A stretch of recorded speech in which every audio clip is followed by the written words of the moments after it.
नमस्कार विद्यार्थी मित्रांनो, आज आपण अतिशय महत्त्वाच्या मुद्द्यावरती बोलण्यासाठी या ठिकाणी आलेलो आहे. सो पुढे काय याच्याबद्दल तर मी तुमच्याशी नक्कीच बोलणार आहे, म्हणजे पण ॲज अ शिक्षक म्हणून काही गोष्टी विद्यार्थ्यांना समजावून सांगणे. कारण मला जिथपर्यंत वाटते आहे की बाबा एक संभ्रमाचं पण वातावरण आपल्या स्पर्धा परीक्षेमध्ये आहे की काय करणं योग्य आहे बाबा आणि काय करणं अयोग्य आहे. हे जे काही आंदोलन करतायत विद्यार्थी, बरोबर, सो त्या विद्यार्थ्यांची संख्या नाही म्हटलं तरी आपण जर कन्सिडर करतो म्हटलं तर पुणे आणि सगळं महाराष्ट्र मिळून एक 10 ते 15 हजार विद्यार्थी त्यामध्ये सामील झालेले असणार आहे, बरोबर. पण स्पर्धा परीक्षा विश्व याच्यापेक्षा खूप मोठा आहे. जवळपास 5 ते 6 लाख विद्यार्थी जवळपास प्रिपरेशन करतायत, ते 10 लाखापर्यंत पण असू शकते. मग आता अनेक विद्यार्थ्यांच्या मनात हा संभ्रम असतो की सर हे प्रकार जो आहे जे चालू आहे सध्या ते योग्य आहे की अयोग्य आहे, बरोबर, किंवा आंदोलन जे करतायत सो त्यांच्या मागण्या रास्त आहे, मुळात आंदोलन करायला पाहिजे की नाही. सो इथपासून त्या ठिकाणी विद्यार्थ्यांच्या मनामध्ये वेगवेगळे प्रश्न असतात. म्हणजे सो त्यासाठी म्हणून मी या ठिकाणी आलेलो आहे. मला आता कसं असते की अशा बाबतीमध्ये जेव्हा संभ्रमाचं वातावरण असते सो अशा वेळेस शिक्षकांनीच पुढाकार घेतलेला बरा असतो आणि येणाऱ्या पिढीला, बरोबर, समजावून सांगणं व्यवस्थित असते की काय योग्य आहे आणि काय अयोग्य आहे, बरोबर. सो ते म्हणतात ना की बाबा थोडं बरं बोलल्यापेक्षा खरं बोललेलं कधी पण चांगलं असतं, म्हणजे सो त्यासाठीच मी या ठिकाणी आलेलो आहे, बरोबर. सो एक तुम्हाला सांगायला आनंद होईल म्हणजे की बाबा ज्या पद्धतीनं पुण्यामधले विद्यार्थी पेटून उठलेले होते ते अडचणीत होते, बरोबर. त्यांनी जो आंदोलनाचा रामसेतू या ठिकाणी उभा केलेला आहे, बरोबर. सो जी वानर सेना होती आपली स्पर्धा परीक्षेतली, त्यांनी जो हा आंदोलनाचा सेतू उभा केलेला आहे, बरोबर. सो एक एक वानर सेनेतल्या वानरांनी एक एक मौलाचे दगड आणून तो रामसेतू उभा केलेला आहे.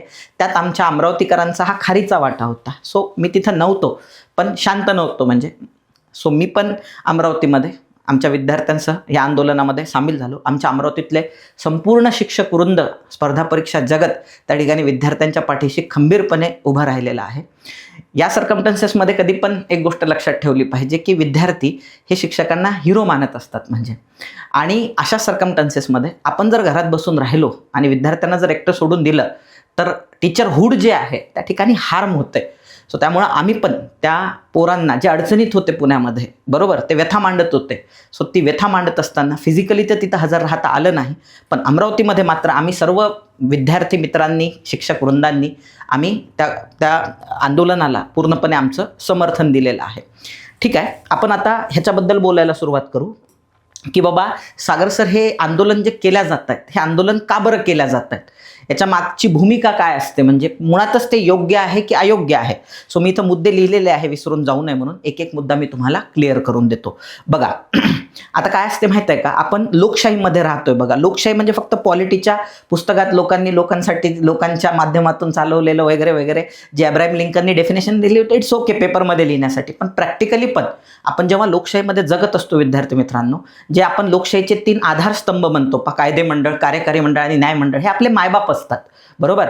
आणि हे मायबाप आपल्यासाठी वेगवेगळ्या योजना राबवत असतात जेणेकरून आपला उत्थान झालं पाहिजे. आपण पण प्रयत्न करत असतो लेकरं म्हणून आणि आपल्यासाठी हे योजना राबवत असतात. पहा, आता गोष्ट अशी आहे की जे आपलं सरकार मायबाप आहे, बरोबर, मग ते कोणतेही असो सरकार, म्हणजे तुम्ही त्यांना ॲज अ पार्टी किंवा एका विशिष्ट मुख्यमंत्र्याचं सरकार म्हणून प्लीज घेऊ नका.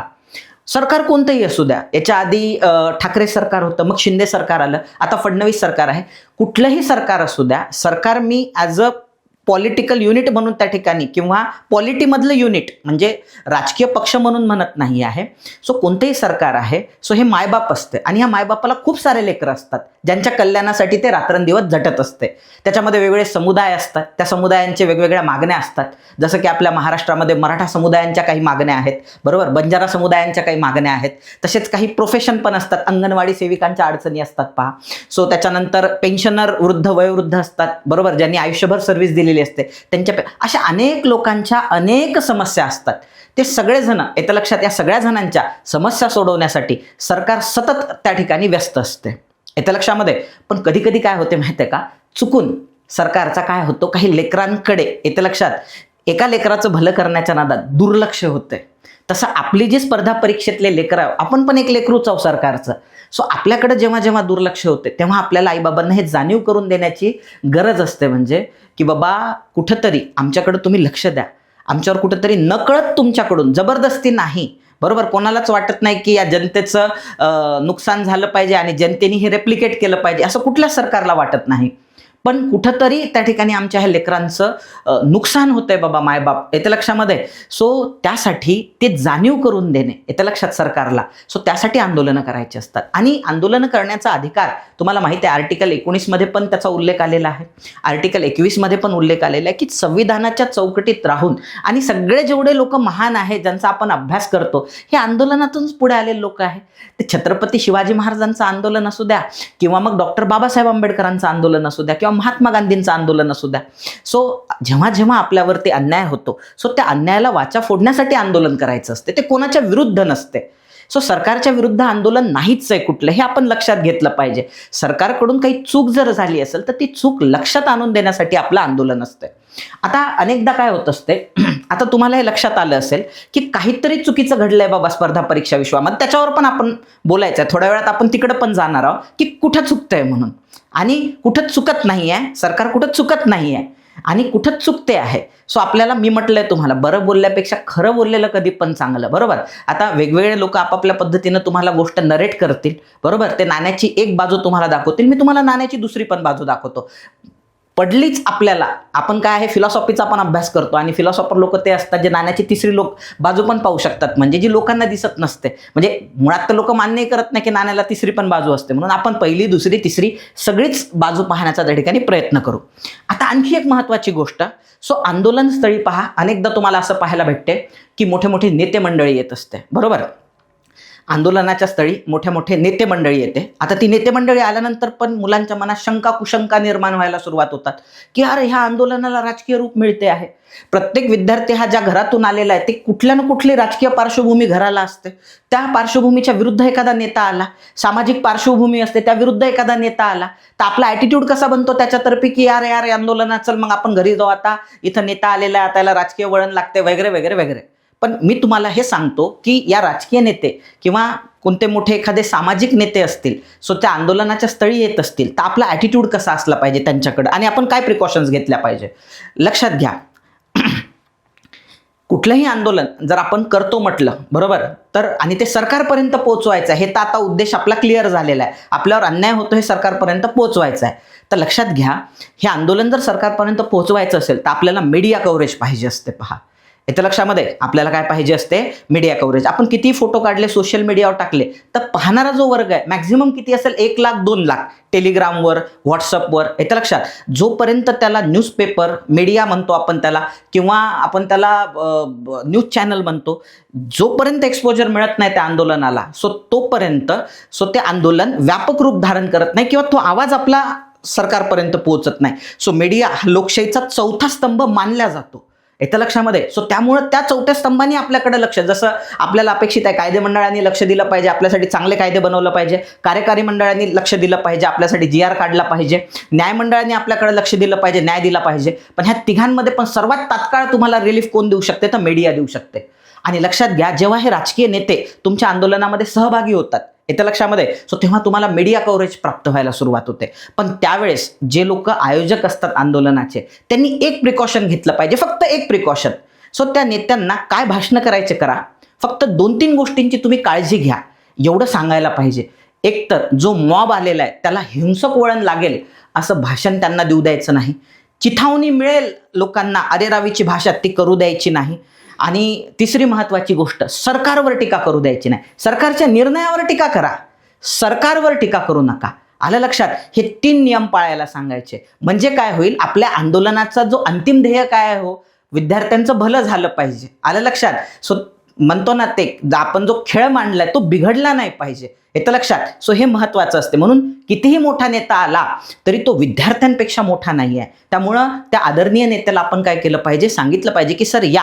आता काल आमच्या अमरावतीमध्ये पण आम्ही जेव्हा आंदोलन करत होतो विद्यार्थी मित्रांनो, तर तिथं काय झालं, काही राजकीय बॅकग्राऊंड असणारे, कारण राजकीय नेते तुम्ही पाहिलं असेल, कोणताच राजकीय नेता आंदोलनस्थळी आला नाही, कारण आचारसंहिता सध्या चालू आहे. त्याच्यामुळे ते शक्य नाही आहे की ते येतील आणि आंदोलनामध्ये सहभागी होतील, म्हणजे कारण आचारसंहिता चालू आहे सध्याच्या पोझिशनमध्ये. पण काही राजकीय राजकीय बॅकग्राऊंड असणारे लोक तरी त्या आंदोलनस्थळी आल्याचं आपल्याला पाहायला मिळते. तर माझे जे सहकारी शिक्षक आहेत ते मला म्हणायला लागले, सर आपण एवढं मोठं आंदोलन उभं केलं आणि वेळेवरती आता हे राजकीय नेते येत आहेत आणि ह्याचं क्रेडिट घेण्याचा प्रयत्न करताय. तर मी त्या सरांना काय केलं माहिती आहे का, समजावून सांगितलं. तर मी तुम्हाला एक गंमत सांगतो पहा त्याच्यामध्ये, किंवा एक गंमत म्हटल्यापेक्षा एक गोष्ट सांगतो पहा कसं असते म्हणून, जी शिक्षकांना लागू आहे. बरोबर, काय झालं होतं माहिती आहे का, आमच्या अमरावतीमध्ये एक मोठं आंदोलन टाईपमध्ये झालं होतं.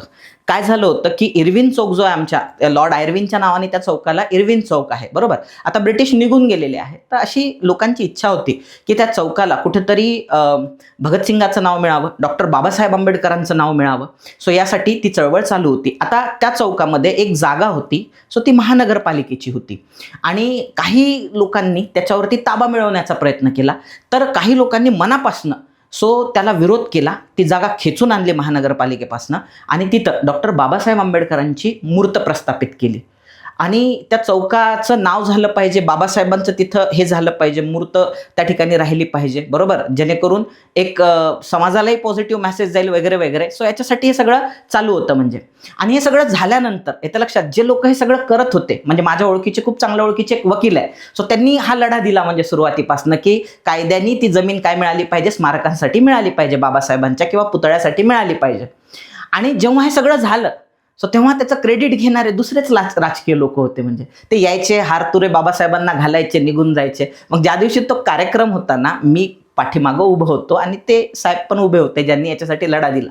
मग मी त्यांना म्हटलं, का हो सर, तुम्हाला वाईट वाटत नाही आहे का या गोष्टीचं, की बाबा तुम्ही एवढा सगळा लढा दिला, पाठपुरावा केला, वेगवेगळ्या ठिकाणी फिरले, वेळ दिला, पैसा दिला, आज सगळं प्रस्थापित झालं, तर तुम्हाला स्टेजवर पण त्या लोकांनी बोलवलं नाही, राजकीय नेतेच ह्याचं सगळं क्रेडिट घेऊन घेत आहे. तर त्यांनी जे शब्द मला बोलले ना, ते खूप समर्पक होते. ते काय म्हटले माहित आहे का, ज्या माणसाची मूर्त इथं आहे म्हणे बाबासाहेबांची, त्यांच्यामुळे आमच्या अंगावर कपडे आहे म्हणे. सर अहो, तुम्हाला माहिती आहे आमची परिस्थिती कशी होती म्हणे, अंगावर कपडे नसायचे म्हणे, आमच्या गावकुसाच्या बाहेर राहायचो म्हणे. ज्या माणसामुळे आम्हाला गावकुसामध्ये यायला मिळालेलं आहे, ज्या माणसामुळे आमच्या अंगावरती आज कपडे आहे, त्या माणसाची मूर्त बसते, याच्यापेक्षा आणखी काय क्रेडिट पाहिजे म्हणे. ते पाहूनच मी खुश होतो आणि राजकीय लोकांनाच याचं क्रेडिट दिलं पाहिजे म्हणे. आमचं काम होतं बाबासाहेबांना इथपर्यंत घेऊन येणं. आता बाबासाहेबांना जोपासण्याची जबाबदारी आमची पण आहे आणि नेत्यांना निवडून यायचं असते लोकशाहीमध्ये. बरोबर, ते क्रेडिट घेण्याचा प्रयत्न करणारच कुठल्याही गोष्टीचं. तसं आपल्या आंदोलनाला पण लागू होतं पहा. बरोबर, मान्य आहे तिथं काही नेते येतात, आंदोलन करणारे वेगळेच मुलं असतात. बरोबर, आंदोलन करणारे वेगळेच शिक्षक असतात, पण ते क्रेडिट घेण्याचा प्रयत्न त्यांना घेऊ द्यायचं. लोकशाही आहे. बरोबर, त्यांना आपला अंतिम उद्देश काय आहे, विद्यार्थ्यांचं हित. नेते आल्यामुळं मीडिया पण येतो, येतं लक्षामध्ये.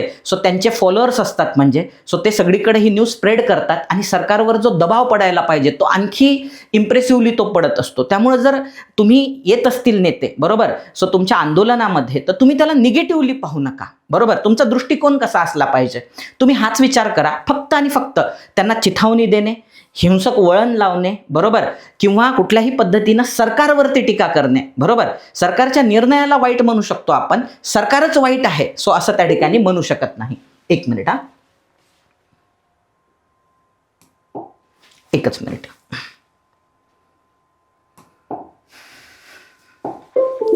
तर हे तुमच्या एक बेसिक लक्षात आलं असेल की बाबा कसा ॲटिट्यूड ठेवला पाहिजे आणि कोणते निर्बंध त्यांच्यावरती घातले पाहिजे. आपण पुढे जाऊया.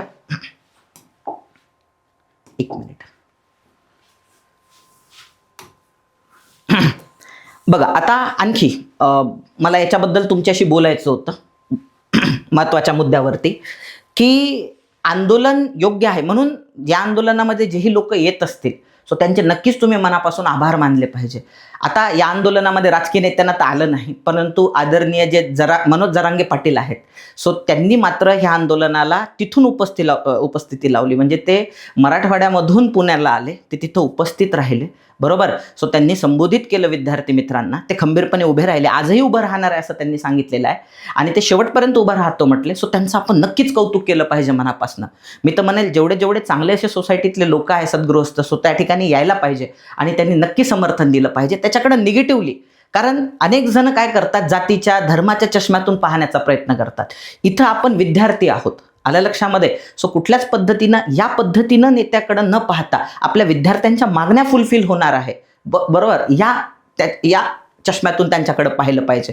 सो त्यांनी आपल्याला समर्थन दिल्यामुळे आपल्या आंदोलनाला आणखी बळ येणार आहे. फक्त अट तीच आहे की कुठल्याही पद्धतीनं सरकारवर टीका नाही, आणि दुसरी महत्त्वाची गोष्ट, आंदोलनाला त्या ठिकाणी चिथावणी मिळेल, हिंसक, कारण युथ येतो त्याच्यामध्ये एनर्जी लेवल भयंकर असते, बरोबर. सो त्याला नकारात्मक वळण लागेल. सो अशी कुठलीच ॲक्टिव्हिटी नेत्यांनाही करू नाही दिली पाहिजे. आपण एवढी मात्र नक्की काळजी घेतली पाहिजे. आता बघा, हे जे आंदोलन झालं पहा, सो ते आंदोलन का बरं योग्य होतं, सो त्याच्याबद्दल पण एक थोडंसं मी भाष्य करतो पहा. सो आंदोलन या कारणासाठी योग्य होतं आणि काही कारणांसाठी ते मला वाटते की अयोग्य होतं. बघा कसं, PSI पदासाठी वयोवाढ असा एक खूप मोठा वर्ग आहे. सो ज्याला असं वाटते की झाले ते एज बार बाबा, जाऊ द्या त्यांना ध्याना काढून, बरोबर. कॉम्पिटिशन तेवढीच कमी येईल. कुठं सागर सर त्यांच्यासाठी आंदोलन करत बसलेले आहे. खूप जणांचं म्हणणं आहे त्यांना आत्ता जाग आली परीक्षा जवळ आल्यानंतर, आणि तुम्ही त्यांचं समर्थन करता सर. अरे भाई, तुम्ही विचार करा, तुम्ही जर असं एज बार व्हायला, आणि लक्षात घ्या, मी तुम्हाला सांगतो, स्पर्धा परीक्षेचे पोरं एवढे प्रामाणिक आहे, जर ते नैसर्गिकदृष्ट्या स्पर्धा परीक्षेच्या वय वाढलं म्हणून बाहेर फेकल्या गेले ना, सो ते कधीच कोणाला म्हणणार नाही की आम्हाला परीक्षा देऊ द्या, वय वाढ करून द्या. इश्यू काय आहे समजावून घ्या. काय झालं, काही कारणास्तव ॲड 7 महिने लेट झाली. त्याच्यात त्या पोरांची काहीच चुकी नाही आहे. काही कारणास्तव ती ॲड काय झाली, 7 महिने ॲडमिनिस्ट्रेटिव्ह डिले म्हणू आपण त्याला. सो लेट झाल्यामुळे ऑटोमॅटिक ते एज बार झाले, बरोबर.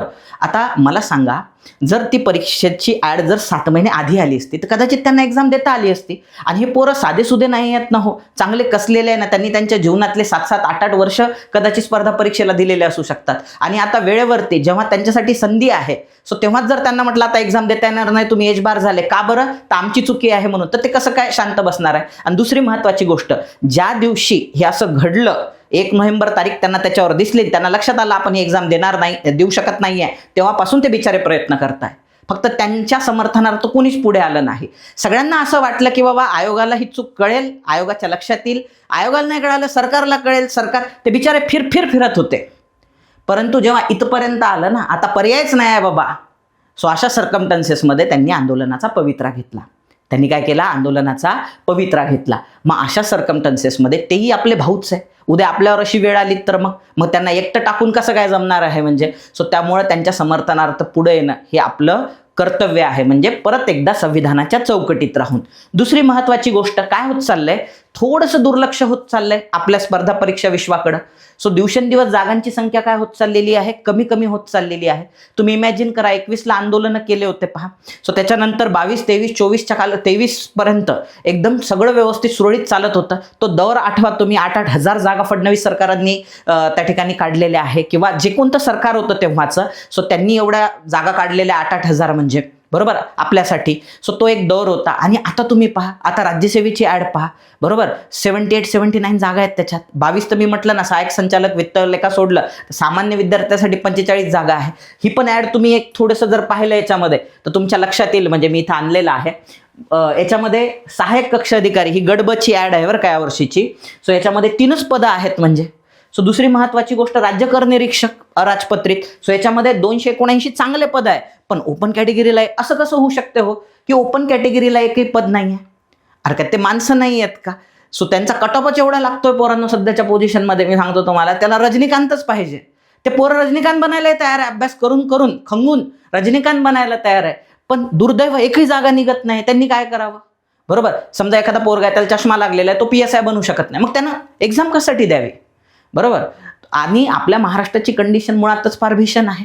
जर शेती करतो म्हटलं, तुम्हाला माहिती आहे मराठवाड्यामध्ये काय झालं म्हणजे पावसामुळं, बरोबर. सो पथेटिक कंडिशन आहे. उद्योग म्हणाल तर ते महाराष्ट्राच्या बाहेर चाललेले आहे. आधी औद्योगिक राजधानी होती, येतं लक्षात. आता इथं एक उद्योग सगळे राज्य जे आपल्या परीने इथून नेण्याचाच प्रयत्न करतायत, बरोबर. अशा सर्कमस्टन्सेसमध्ये तिथं जॉब नाही. तुम्हाला माहिती आहे स्लोडाऊन झालं होतं, अनेक लोक काढायला लागले IT सेक्टरमधून. मग त्यांच्याकडे एकच पर्याय शिल्लक राहतोय, मग ते म्हणजे स्पर्धा परीक्षेतून एखादी पोस्ट काढायची बाबा. आणि हे जे पोरं आहे सगळे गरीब घरचे आहेत. तुम्हाला सांगतो, अप्पर मिडल क्लास आणि श्रीमंत वर्ग स्पर्धा परीक्षेच्या भानगडीत पडत नाही. त्यांना असं नोकर सरकारी काय कोणताच नोकर बनणं त्यांना पटत नाही. सो त्यांच्याकडे संपत्ती अपार असते. सो ते कोणता ना कोणता व्यवसाय सुरू करू शकतात, येतं लक्षामध्ये. किंवा वडिलोपार्जित संपत्तीची एवढी असते, त्यांना गरजच नसते या गोष्टीची. हे उदरनिर्वाहासाठी झगडणारे पोरं आहे, जे गट ब गट क साठी तयारी करतात बिचारे, बरोबर, किंवा गट ड साठी. हे उदरनिर्वाहासाठी जगणारे पोरं आहे. सो त्यांच्याकडे एकच संधी आहे बिचाऱ्यांकडे, ते म्हणजे स्पर्धा परीक्षा. आणि त्यामुळं काय आहे की थोडासा इमोशनल इंटेलिजन्स जर त्या ठिकाणी ठेवला, बरोबर, प्रशासकांनी किंवा शासनाने थोडासा इमोशनल इंटेलिजन्स ठेवला की बाबा या विद्यार्थ्यांना त्रास नाही झाला पाहिजे, गरीब घरचे पोरं आहेत, बरोबर, आणि असंही नाही आहे ना आम्हाला डायरेक्ट पोस्ट द्या म्हणतो, तुम्ही एक्झाम कंडक्ट करा, तुम्हाला वाटते की आमच्या क्षमता आहे, पेपर कशासाठी कंडक्ट केल्या जातात, क्षमता चेक करण्यासाठी, क्षमता चेक करूनच तुम्ही त्या ठिकाणी आम्हाला नोकरीत घ्या. पण तुम्ही जर जागाच काढत नसाल तर क्षमता चेक करण्याचा प्रश्नच कुठे येतोय. म्हणजे मग या गोष्टीकडे पण आपल्याला आपल्या स्पर्धा परीक्षेला त्या ठिकाणी लक्ष वेधून घेण्याची त्या ठिकाणी खूप जास्त गरज आहे, येत्या लक्षामध्ये. त्याच्यामुळं काय आहे की या गोष्टीची जाणीव झाली पाहिजे कुठंतरी सरकारला, बरोबर, म्हणून त्या ठिकाणी आंदोलन केलं पाहिजे, येतं लक्षात. 2021 मध्ये पण आंदोलन झालं, तेव्हा परीक्षा घ्या म्हणून आंदोलन केलं गेलेलं होतं. पहा, 2021 मध्ये आम्ही आंदोलन केलं होतं, तेव्हा उद्धव ठाकरेजींचं सरकार होतं, म्हणजे तेव्हा आम्ही आंदोलन केलं, आम्हाला पोलिसांनी उचलून नेलं, आयुक्तालयात बसून ठेवलेलं होतं, माझी बायको प्रेग्नंट होती तेव्हा तिला पण उचलून नेलं, म्हणजे पोलीस मुख्यालयात बसून ठेवण्यात आलेलं होतं आम्हाला. परंतु नंतर सुदैवाने तिथं राजकीय नेते आले. राजकीय नेते येण्याचा आणखी एक फायदा सांगतो, जर पोलिसांना केसेस करायच्या झाल्या तर हे राजकीय नेते स्वतःवरती घेतात त्या केसेस, बरोबर. त्याच्यामुळे त्यांना पब्लिसिटी पण मिळते. पहा, त्याच्यामुळे आपल्यासारखे जे शिक्षक विद्यार्थी वर्ग त्यापासून वाचतो. म्हणून नेते पाहिजे, येतं लक्षात. जर येत असतील ते स्वतःहून त्याला नाही म्हणायचं नाही, फक्त अटी शर्ती घालायच्या. म्हणजे त्यामुळं जेव्हा जेव्हा तुम्हाला वाटते की बाबा अन्याय होतो, येतं लक्षामध्ये, तेव्हा तेव्हा आंदोलनासाठी आपण उभं राहिलं पाहिजे. पण विद्यार्थ्यांचं काही बाबतीत चुकतं असं मला वाटते आहे. विद्यार्थ्यांमध्ये एक लय मोठा असा गट आहे, तुम्हाला सांगतो, की त्यांना असं वाटते की यावर्षी आपला अभ्यास झालेला नाहीये. खूप जण नवीन नवीन तयारी करणारे असतात, त्यांना अनेक गोष्टी माहिती नसतात. मग ती माहिती करून देण्यासाठीच मी तुम्हाला ती गोष्ट समजावून सांगतो. म्हणजे की याच्यामध्ये अनेक असे विद्यार्थी असतात, त्यांना असं वाटते की आता परीक्षा आलेली आहे, 4 तारखेला परीक्षा आहे, माझा अभ्यास झालेला नाही आहे, जर परीक्षा पुढे गेल्या तर अभ्यासाला काय मिळेल, थोडासा वेळ मिळेल. लक्षात घ्या, पहिले तर तुम्ही हे समजावून घेतलं पाहिजे की ही एक्झाम अशी आहे की याच्यामध्ये syllabus under the sun everything, म्हणजे सूर्याच्या खालचं सगळं काही ते तुम्हाला विचारू शकतात आणि याचा परफेक्ट अभ्यास होत नसतो. तुम्हाला हे समजून घ्यावं लागणार आहे की आपण जेवढा अभ्यास केला त्याच्यावर परफॉर्म करायची एक्झाम आहे. तुम्ही कितीही म्हटलं 10 वर्ष अभ्यास करतो म्हटलं, अहो ज्या माणसाला पोस्ट मिळते, जो महाराष्ट्रात पहिला येतो, त्याला विचारा बरं तुझा 100% अभ्यास झाला होता का, तो काही ना काही सांगेल, नाही माझं मॅथ्सचं राहून गेलं होतं, विज्ञानाचं हे राहून गेलं होतं. ही परीक्षाच असं आहे की तुम्ही जास्तीत जास्त त्यामध्ये तयारी करा आणि ज्या क्षमता तुम्ही विकसित केलेल्या आहे, जेवढा अभ्यास केलाय त्यावर परफॉर्म करा, ना की सगळा अभ्यास करून जातो. मग काय होते, जसजशी परीक्षा जवळ यायला लागते हे मुलांना पेशन्स जे आहे विद्यार्थी किंवा एक भीती वाटायला लागते, आणि भीती वाटायला लागली की त्यांच्या मनात एक भाव असतो, एक्झाम जर पुढे गेली, आणि मग त्यासाठी ते संधी शोधत असतात. तर लक्षात घ्या पोरांनो, हे चुकीचं आहे. याचे रिपरकशन्स काय असतात हे पण तुम्ही समजून घेतलं पाहिजे. रिपरकशन्स हे असतात, आता इमॅजिन करा, समजा इमॅजिन करा असं जर झालं की उद्याचा जो पेपर आहे, बरोबर, एक्सटेंड झाला आणि तो इन केस असं झालं की बाबा फेब्रुवारी, मार्च, एप्रिल महिन्यामध्ये गेला, बरोबर. आता एप्रिल महिन्यात जर पूर्व परीक्षा झाली तर सगळे पोरं ती पूर्व परीक्षा देतील, आणि त्याच्यानंतर लगेच जून महिन्यामध्ये परीक्षा आहे, जून महिन्यातली पण परीक्षा देईल, आणि जो हुशार पोरगा आहे तो एप्रिलची पण पोस्ट काढेल, जूनची पण पोस्ट काढेल. आणि तुम्हाला ही गोष्ट माहिती आहे की यांना किती पोट तिडकीपासून समजावून सांगितलं की बाबा ऑप्टिंग आउट करा, कोणी करत नाही, येत्या लक्षामध्ये. कोणी, आणि आपण म्हणतो मग नंतर आयोग जी एक जागा रिक्त राहिली अनुशेषाच्या जागा म्हणून काढेल, तर तुम्ही पाहिलंय आता ओपन कॅटेगरीसाठी जागाच नव्हत्या, काय अनुशेषाच्या जागा नव्हत्या का सरकारकडे. ती परत निघेल का जागा याची शक्यताच कमी असते. 2 परीक्षांमध्ये 12 महिन्याचा तर किमान गॅप पाहिजे, 8 महिन्याचा तर पाहिजेच पाहिजे. म्हणजे काय होईल, प्री मेन्स आणि जे काही इंटरव्ह्यूची प्रक्रिया आहे नाही समजा काही पदांसाठी, ती प्रक्रिया होऊन हा पोरगा बाहेर पडेल आणि मग दुसऱ्यांना चान्स मिळेल पुढच्या एक्झाममध्ये, येतं लक्षात. कारण ह्याला जर एकदा STI PSI मिळाली, हा परत एक्झाम देणार नाही. 21, 22, 23 मध्ये काय झालं, तेच झालं ना, 3 वर्ष 3 PSI, म्हणजे 21ची पण PSI, 22ची पण PSI, 23ची पण PSI, आणि सोडायला कोणीच तयार नाही. मग त्याचे रिपरकशन्स आपल्याला सहन करावे लागतात जर कमी फरकाने जर एक्झाम झाल्या, बरोबर. म्हणून तुम्ही नेहमी हा विचार केला पाहिजे, एक्झाम होत राहिल्या पाहिजे हेल्दीली, बरोबर. 12 महिन्याच्या गॅपनी, 8 महिन्याच्या गॅपनी एक्झाम होत राहिल्या पाहिजे. जो जुना लॉट आहे तो निघून गेला पाहिजे आणि नवीन पोरांना संधी मिळाली पाहिजे. नाहीतर काय होईल, ते चक्रव्यूहात अडकण्यासारखं होऊन जाईल. विद्यार्थी मित्रांनो, कसं असते ना, तुम्ही ज्या उंचीवरून पाहताय या सगळ्या गोष्टीकडं, तिथून रियालिटी वेगळी दिसते, आणि जे अनुभवी लोक आहेत ते ज्या उंचीवरून पाहत असतात त्यांना रियालिटी वेगळी दिसत असते. म्हणून आपण हे समजून घेतलं पाहिजे की थोडा वेळ मिळेल बाबा, काय होते, एक्झाम पुढे गेली पाहिजे. ही मनोवृत्तीच मुळात चुकीची आहे. मी 21 मध्ये आंदोलन केलं होतं, एक्झाम पुढे ढकला म्हणून नाही. एक्झाम घ्या म्हणून. कारण तेव्हा UPSCची एक्झाम झाली होती, SCC CGLची एक्झाम झाली होती आणि राज्य सरकारचं म्हणणं होतं की कोविड आहे म्हणून आम्ही MPSC घेऊ शकत नाही. अरे भाई, UPSC घेऊ शकता, SCC CGL घेऊ शकता, राज्यसेवा का बरं नाही घेऊ शकत, कंबाईन का बरं नाही घेऊ शकत, म्हणून आम्ही रस्त्यावरती उतरलो होतो. आलं लक्षामध्ये. सो त्याच्यामुळं ही जे कारण आहे, सो हे कारण नसलं पाहिजे. इथून पुढे लक्षात ठेवा, हे व्हिजनच तुमचं क्लिअर असलं पाहिजे इथून पुढे. आणि तुमचा जर अभ्यास झाला नसेल, तुम्ही आता सुरुवात केली 2-4 महिन्यापूर्वी, हे तर लक्षात, तर त्याच्यामध्ये असं करायचं नाही की बाबा आणखी 2 महिने मिळाले तर मग मी पण पास होऊन जाईल. भाई ठीक आहे, पुढची एक्झाम मी टार्गेट करेल, 2 महिन्याच्या अभ्यासावर मी एक्झाम पास होण्याच्या, माझ्यासाठी एक्झाम 6 महिन्यांनी पुढे गेली पाहिजे. सो अशी अरेरावी आणि आता ताईपणा मला तरी वाटते चुकीचं आहे. येते लक्षामध्ये. म्हणजे एवढं स्वार्थी बनू नये माणसांनी. म्हणजे पुढे जाऊया. सर आम्ही फॉर्मच भरले नाही, आता आम्हाला फॉर्म भरायचे आहेत. सो यासाठी पण अनेक लोक आंदोलन करतात. पहा, तुम्ही लक्षात घ्या, मी तुम्हाला जेव्हा ऍड दाखवली होती, बरोबर, आता राज्यसेवेच्या बाबतीत पण तसं घडलेलं आहे. राज्यसेवेच्या खाली जर तुम्ही 6.2 6.3 मुद्दा पाहिला तर आयोगाने ही गोष्ट ऑलरेडी क्लिअर केलेली आहे. बघा काय, जाहिरात प्रसिद्ध, हे या जाहिरातले आता जे दाखवली मी तुम्हाला यावर्षीची जाहिरात, ज्यासाठी आंदोलन चालू आहे, त्याच्यात त्यांनी क्लिअर मेन्शन केलेलं आहे, जाहिरात प्रसिद्ध झाल्यानंतर तसेच पूर्व परीक्षेचा निकाल अंतिम करेपर्यंत नव्याने प्राप्त होणाऱ्या मागणी पत्रांमध्ये जाहिरात नमूद नसलेल्या संवर्गासाठी तसेच सामाजिक आणि समांतर आरक्षणाकरिता पदे उपलब्ध होण्याची किंवा विद्यमान संवर्गातील पदसंख्येमध्ये बदल किंवा वाढ होण्याची शक्यता विचारात घेऊन उमेदवारांनी पूर्व परीक्षेकरता अर्ज सादर करणे आवश्यक आहे, स्पष्ट सांगितलंय. पण अनेक लोक काय विचार करतात, अरे ओपन कॅटेगरीच्या तर STI ला जागाच नाही आहे, मग आपल्याला काय करायचं आहे, 3 जागा त्या ASOच्या आहे आणि PSI आपल्याला व्हायचं नाही आहे. अभ्यास चांगला झालेला आहे, आम्ही राज्यसेवा करायचो आधी, अभ्यास चांगला झालाय, पण आम्ही फॉर्मच भरत नाही, यावर्षी जागाच नाही आहे. जेव्हा की आयोगाने स्पष्ट सांगितलेलं आहे. याही वेळेस आता राज्यसेवेच्या कमी जागा आहे, पोरं काय म्हणतात 500 रुपये वाचतात, 300 रुपये वाचतात, पोरं असा विचार करतात आणि फॉर्मच भरत नाही. आणि मग जेव्हा कळायला लागते की आता जागा वाढ करणारा आयोग, सो तेव्हा वाटायला लागते, अरे यार फॉर्म भरायला पाहिजे होता, मला आता संधी पाहिजे, चल मग मी आंदोलन करतो. नाही, इथं आयोग बरोबर आहे, आपण चुकलो. सो फॉर्म भरायला पाहिजे होता.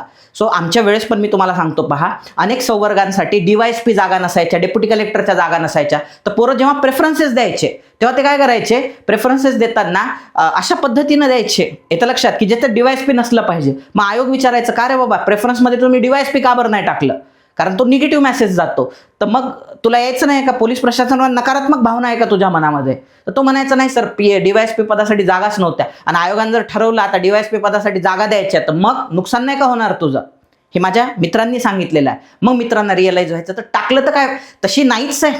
जर टाकलं आपण त्याच्यात रँकिंगमध्ये DYSP, बरोबर, सो काय फरक पडणार आहे, तशी भेटणारच नाही आपल्याला. जर वाढली तर, मग हे तुम्हाला माहिती पाहिजे. येतं लक्षात, जर जागा आपल्या कॅटेगरीसाठी नंतर वाढल्या तर मग मात्र आपली पंचायत होणार आहे. मग त्यासाठी आपण आंदोलन करू शकत नाही, आयोगाची बाजू मजबूत होऊन जाते म्हणजे या ठिकाणी. सो त्याच्यामुळं तुम्हाला हे पण कळालं पाहिजे येतं लक्षामध्ये, की आंदोलन कुठल्या गोष्टीसाठी केलं पाहिजे, कुठल्या गोष्टीसाठी नाही केलं पाहिजे. जर तुम्ही चुकीच्या गोष्टीसाठी आंदोलन केलं तर तुमच्या आंदोलनाचं खच्चीकरण होते. मग तुम्ही कितीही मोठं आंदोलन उभं केलं तर सरकारला एक चान्स मिळतो की हे पोरं चुकीचे आहे, नियम बरोबर आहे, आणि ते सिद्ध पण करून दाखवू शकतात. सो त्याच्यामुळं प्लीज, जेव्हा जेव्हा आपल्यावर अन्याय होतो सो तेव्हा तेव्हा आंदोलन केलं पाहिजे. इथं आपल्यावरती अन्याय झालेला आहे, संविधानाच्या चौकटीत राहून आपण आंदोलन केलं, इथं पण आपल्यावर अन्याय होतोय, आपल्याला ते दाखवून द्यावं लागणार. म्हणजे आता याच्यात कसं असतं मी तुम्हाला समजावून सांगतो. बघा, आता आयोगाचं हे सरकारी नोकर जे असतात पहा, किंवा सरकारी जे असते बा, आता आम्ही UPSC मध्ये पण ह्या सगळ्या गोष्टी शिकवतो म्हणजे विद्यार्थ्यांना, की हे काय करतात माहिती आहे का, वेबरियन फ्रेमवर्क म्हणतात, म्हणजे किंवा वेबरियन ब्युरोक्रेसी म्हणतात. सो भारतामध्ये ब्रिटिशांनी राज्य केलेलं आहे, त्यांनी वेबरियन ब्युरोक्रेसी आपल्यावर थोपलेली आहे, ज्याच्यामध्ये एम्पथी नावाची गोष्ट बिलकुल नाही. म्हणजे परिणाम काय होतील याचं अधिकाऱ्यांना काही एक घेणं देणं नसते. हे जे आहे आयोग जे आहे ते एका फ्रेममध्ये काम करते. आता आयोगाचं म्हणणं काय असते, आम्हाला जेवढं मागणीपत्र मिळालं तेवढं आम्ही ऍड जाहीर केली. आता आयोगाला दोष देऊ शकत नाही, ते बरोबर आहे. जेवढ्याचं मागणीपत्र आलं, रेव्हेन्यू डिपार्टमेंटने जेवढे विभागातले पद सँक्शन केले त्यांनी परत आम्हाला पाठवा मागणीपत्र, आम्ही वाढवून देतो ऍड, परत पाठवा, तिसऱ्याही वेळा वाढवून देतो. आयोगाच्या ठिकाणी बरोबर आहे. मग आता दुसरा प्रश्न, मग सर हे विभाग वेगवेगळे जागा लवकर लवकर का बरं पाठवत नाही यांच्याकडे, इथं मेख आहे. येतं लक्षात, विभाग का बरं पाठवत नाही, तर मोस्ट ऑफ द केसमध्ये त्यांच्याकडून दुर्लक्ष. असं नाही आहे बरं का की पदांची गरज नाही आहे, बरोबर. तर पोलीस डिपार्टमेंटवर तर एवढा ताण आहे, 1000ही जागा काढल्या PSIच्या तरी कमी आहे माझं म्हणणं आहे एका ॲडमध्ये. पण अनेकदा काय होते माहिती आहे का, सो कुठेतरी दुर्लक्ष केल्यामुळं, बरोबर, सो ह्या गोष्टींकडे गृहीत धरल्या जातात. येतं लक्षात. आणि जागा ज्या आहेत ज्या पाठवल्या गेल्या पाहिजे ते निवांत पाठवून देऊ, पुढं पाठवू, ते पाहत बसल आयोगाचं, आपल्याला जेव्हा गरज पडेल पाठवू. सो हा ॲटिट्यूड. पण जेव्हा त्यांना वरून दट्ट्या बसतो किंवा वरून शासनाकडून त्यांना हे ते की अरे ते पोरं आहेत बाबा, बरोबर, ते काही ऐकून घेणार नाही आहे, सो त्याच्यामुळे तुम्ही वेळेत जर हे सगळं दिलं तर आयोग पण वेळेत त्या ठिकाणी काम करेल. सर द्या तुमच्या विभागातल्या जागा, बरोबर, असं करू नका. उद्या जर परत 100च्या आत आडी आली तर ते पोरं परत रस्त्यावरती येतील, सरकारची विनाकारण त्याच्यामध्ये बदनामी होईल तुमच्या मूर्खपणामुळं. मग ह्याला म्हणतात दबाव गट. आपल्याला पॉलिटीमध्ये येतं लक्षात, राज्यसेवेच्या जुन्या मुख्य परीक्षेच्या पॅटर्ननुसार आणि आता मुख्य परीक्षेचा जो रायटिंगचा पॅटर्न आहे, सो त्याच्यामध्ये पण ही गोष्ट मेन्शन केलेली आहे की दबाव गट का बरं वर्क करतात किंवा दबाव गट का बरं महत्त्वाचे असतात लोकशाहीमध्ये. सो हे दुर्लक्ष ज्या सेगमेंटकडे होईल, तो सेगमेंट जेव्हा एकत्र येतो सो तेव्हा त्याच्याकडे लक्ष देणं सरकारला काय पडतं रे, भाग. आलं लक्षात. आणि हे सगळं कॉन्स्टिट्यूशनच्या आणि लोकशाहीच्या चौकटीमध्येच आहे पोरांनो, हे आपण लक्षात घेतलं पाहिजे. सो हे होतं आंदोलनाबद्दल. आता महत्त्वाचा मुद्दा आहे ज्याच्याबद्दल सागर सर तुम्हाला बोलायचं होतं, सो ते म्हणजे सर आता पुढं काय. तर सर्वात महत्त्वाची गोष्ट, तुम्हाला जो अपेक्षित GR आहे सो तो जर आला तर त्याच्यामध्ये पोरांनो आनंदच आहे, दुमत नाही आहे. तुम्हाला जो अपेक्षित आलेला जो GR आहे तो जर आला, बरोबर, सो त्यामध्ये आनंदच आहे. पण जर इन केस, कारण काय झालेलं आहे की कालपर्यंत, कारण शुक्रवार होता, कालपर्यंत असं वाटत होतं आपल्याला की बाबा GR येऊन जाईल, GR येऊन जाईल, रात्री येऊन जाईल असं वाटलं, बरोबर, अपेक्षा ठेवली. पण कुठेही मला असं जाणवलं नाही नंतरच्या कालखंडामध्ये वगैरे वगैरे की बाबा मानसिकतेत आहे. आता याच्यात कसं असते माहीत आहे का, जे माननीय मुख्यमंत्री असतात ह्यांना सल्ला देणारे कोण आहेत, ते कशा पद्धतीनं आपला मुद्दा मांडतात, बरोबर. आपले जे लीडर्स आहेत पहा, आंदोलनातले जे काही लोक आहेत, बरोबर, जे आपले लीडर्स आहेत, विद्यार्थी प्रतिनिधी आहेत, शिक्षक वर्ग आहे, हा कसा प्रश्न मांडतो त्यांच्या पुढे, मग ते कशा पद्धतीनं फडणवीस साहेबांपुढे हा प्रश्न मांडतात, फडणवीस साहेबांचा ॲटिट्यूड कसा याच्याकडे बघण्याचा, ह्या सगळ्यांवरती ती गोष्ट डिपेंड आहे, बरोबर. पण सध्यापर्यंत GR आला नाही, उद्या एक्झाम आहे. मग अशा सर्कमटन्सेसमध्ये, आणि एक्झाम आपल्यासाठी जीवन मरणाचा प्रश्न असतो, भवितव्याचा प्रश्न असतो. सो त्यामुळं आता काय केलं पाहिजे इथून पुढं, सो याच्यासाठी मी तुम्हाला काही पॉईंट्स सांगतो, म्हणजे ते तुम्हाला लक्षात ठेवायचे आहे. आता एक ॲटिट्यूड हळूहळू तुम्ही असं बनवायला सुरुवात करा की बाबा उद्याच्या पेपरची तयारी आपल्याला करायची आहे, किंवा माइंडसेट बनवा की उद्याचा पेपर आपल्याला द्यायचा आहे, कोणत्याही परिस्थितीमध्ये उद्याच्या पेपरला आपल्याला जायचं आहे. सो जे विद्यार्थी दूर राहतात घरापासून त्यांनी आताच निघून गेलेलं बरं. हां, आता काही विद्यार्थी म्हणते नाही सर आम्हाला आजही आंदोलन करायचं आहे, नक्की करा, त्याबद्दल दुमतच नाही आहे. तुम्हाला करायचं आहे आंदोलन, तुम्ही नक्की करा, पण जपानीज लोकांसारखं करा. जपानमध्ये काय होते माहिती आहे का, जेव्हा जेव्हा एखाद्या कंपनीच्या विरुद्ध तिथले मजूर आंदोलन करतात, ते एक बूट मेकिंग कंपनी होती, म्हणजे जोडे बनवल्या जायचे, मग त्यांनी आंदोलन केलं, त्या सगळ्यांनी जोडे बनवणाऱ्या लोकांनी. तर त्यांचं आंदोलन जे होतं ना ते मालकाच्या विरोधात नव्हतं, हे क्लिअर करा. आंदोलन सरकारविरुद्ध नाही आहे, सरकारच्या निर्णयाविरुद्ध आहे किंवा सरकारचं निर्णय न घेण्याच्या विरुद्ध आहे. तर ते त्यांनी स्पष्ट सांगितलं की मालकाच्या निर्णयाविरुद्ध आमचं आंदोलन आहे, बरोबर, कंपनीच्या विरुद्ध नाही आहे, कोणाच्याच विरुद्ध नाही आहे. मालकाचा निर्णय आम्हाला अन्याय्य वाटतोय म्हणून आम्ही आंदोलन करतोय. आणि आंदोलन करत असताना त्यांनी बूट बनवण्याचं काम मात्र बिलकुल थांबवलं नाही, ते कंटिन्यू चालू ठेवलं. तसं आपण पण आंदोलन करा, पण आपला अभ्यास कंटिन्यू ठेवा. त्याने एक पॉझिटिव्ह मेसेज पण जाईल. पुस्तक घेऊन बसायचं तिथं, येतं लक्षामध्ये, जेवढं वाचणं होईल तेवढं वाचण्याचा प्रयत्न करायचा, एक पॉझिटिव्ह मेसेज पण जाईल त्याच्यामध्ये. आपण तर काय अशा कंटिन्युअसली घोषणा देणार नाही आहोत तिथं, बरोबर, गेल्यानंतर आपल्याला फक्त विरोध दर्शवायचा आहे. सो पुस्तक घेऊन, येतं लक्षामध्ये, सो तुम्ही तिथं जाऊ शकता म्हणजे आंदोलनाला. दुसरी महत्त्वाची गोष्ट, आता अनेक लोकांना असं वाटेल की हा आठवडा आमचा आंदोलनात गेला सर, तेच ते आम्ही पाहत होतो टेलिग्रामला, इकडं तिकडं न्यूज चॅनलमध्ये ते विद्यार्थी रडताना वगैरे. सो आमची आठवड्याभरापासून अभ्यास झाला नाही आहे, आणि आता उद्या जर एक्झाम द्यायला लावली तर आम्हाला परफॉर्म करता येईल का त्या एक्झाममध्ये. तर एक लक्षात घ्या, म्हणजे तुम्हाला आणखी एक महत्त्वाची गोष्ट सांगतो पहा, अनेक विद्यार्थी असे असतात जे शेवटच्या आठवड्यामध्ये एक्झाम आहे म्हणून टेन्शनमध्ये यायला लागतात. सोमवारपेक्षा मंगळवारमध्ये टेन्शन, मंगळवारपेक्षा बुधवार, बुधवारपेक्षा गुरुवार, गुरुवारपेक्षा शुक्रवारी जास्त टेन्शन, शुक्रवारपेक्षा शनिवारी जास्त टेन्शन, आणि मग त्यांना कळत नाही आता काय करून काय नाही रविवारी, अशा मानसिकतेने पेपरला जातात. म्हणून शेवटच्या आठवड्यामध्ये अभ्यास नाही झालाच चालते, बिझी राहणं लय गरजेचं आहे. असं लक्षात घ्या तुम्ही, ह्या आंदोलनाने तुम्हाला बिझी ठेवलं. आणि लक्षात घ्या, हे काही आठवड्याभराचा अभ्यास झाला बाबा तर मी पास झालो असतो ना, आठवड्याभर अभ्यास झाला नाही आम्ही नापास झालो असतो, असं होत नसतंय. ही परीक्षा इंजिनिअरिंगची परीक्षा नाही आहे. माझा इंजिनिअरिंग बॅकग्राऊंड आहे म्हणून सांगतो की PL मध्ये अभ्यास करायचा आणि पेपर क्रॅक करून टाकायचा. ही एक्झाम रिगरस स्टडी करण्याची आहे. तुम्ही काही एक आठवड्याच्या अभ्यासात पास नापास होत नसता. तुमचे जे मागचे 1, 1.5, 2, 3 वर्षाची जी मेहनत आहे त्याचं फळ तुम्हाला एक्झाममध्ये मिळणार असते. त्यामुळे तुमचा अभ्यास जरी नाही झाला ना पोरांनो, 6-7 दिवसामध्ये मागच्या जरी तुमचा अभ्यास नाही झाला ना, येतं लक्षात, काळजी करू नका, काळजी करू नका. फक्त माइंडसेट पॉझिटिव्ह ठेवा की मी जे केलेलं आहे बरोबर, त्याच्या धर्तीवरती मला उद्याचा पेपर द्यायचा आहे आणि ते मी इझिली पास होऊन जाणार आहे. सो त्याच्यामुळं हळूहळू आता आपल्याला काय करावं लागेल, कारण काय आहे, आंदोलनाच्या ठिकाणी बरोबर आहे, बरोबर, पण हे पण तेवढंच महत्त्वाचं आहे लेकरांनो की तुम्ही पण उद्याची परीक्षा त्या ठिकाणी दिली पाहिजे. ती परीक्षा तुम्हाला पास करता आली पाहिजे. कदाचित परीक्षा झाल्यानंतर सरकार आपल्यासाठी काहीतरी पॉझिटिव्ह करेल, जे PSI बांधव आहेत त्यांच्यासाठी काहीतरी पॉझिटिव्ह करेल, म्हणजे बरोबर सकारात्मक काहीतरी घडून आले, पण त्याच्यासाठी बरोबर जे हातात आहे सो प्लीज ते त्या ठिकाणी गमावण्याचा प्रयत्न करू नका, म्हणजे येतं लक्षात. सो तुम्हाला आंदोलन करायचं असेल आंदोलन पण करा आणि उद्याचा पेपर, कारण आतापर्यंत GR येऊन जायला पाहिजे होता, आता खूप उशीर झालेला आहे. सो त्यासाठी म्हणून आपल्याला उद्यासाठी हळूहळू सकारात्मक माइंडसेट बनवायला सुरुवात करणार आहे. जर आंदोलनामध्ये उभं राहून म्हणजे आपली योद्धावृत्ती आपण दाखवू शकतो, तर तीच योद्धावृत्ती आपल्याला आपलं मनोधैर्य राखून ठेवून सो उद्याच्या पेपरमध्ये आपल्याला दाखवायची आहे. जर पेपर रद्द झाला तर ठीक आहे, काय हरकत नाही. सो जेव्हा होईल तेव्हा हे करू, पण जर उद्या झाला बरोबर, सो जर उद्या झाला आणि आपली जर मानसिकता नसली तर मोठा आभाळ कोसळेल पोरांनो, बरोबर. सो त्याच्यामुळं हळूहळू तुम्ही ती मानसिकता बनवायला सुरुवात करा. सो आज जे काही मी तुमच्याशी संवाद साधलेला आहे, संभाषण केलेलं आहे, ते तुम्हाला कसं वाटलं हे आम्हाला नक्की कमेंट बॉक्समध्ये लिहून कळवा. लवकरच भेटू. जय हिंद.